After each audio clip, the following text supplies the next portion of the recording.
sugeng pinanggih lumantar seni campur cipta tunggal ingkang mijil saking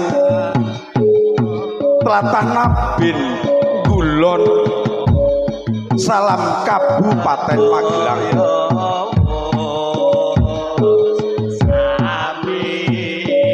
Para rawuh, para sutresna Buddha Jawi,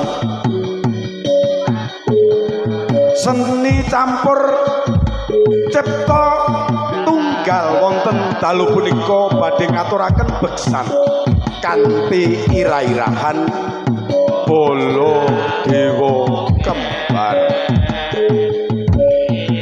Wontene para paraga ingkang ayahi jejibahan Bala Dewa Kembar pun tindakaken dening sederek Ari Dala Andri.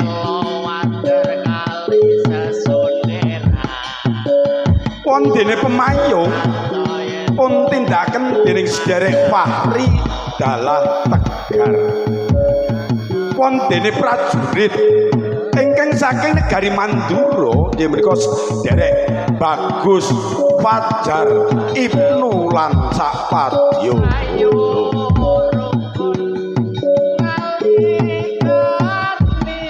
Pondene ingkang nitih turangga Seta lan Gagak Rimang nggih menika sederek Harsono Dala Hendri.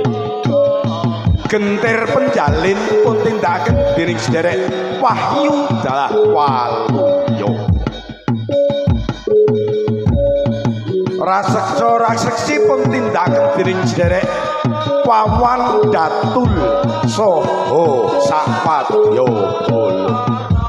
Farhan Dala Bangkit nggih menika Anoman Anila. Para rawuh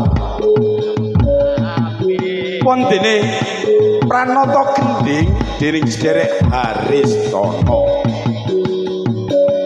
Seni campur cipta tunggal pun sesepuh dening Bapak Sigit Pramono Dala Bapak GRS Agus Yuwono.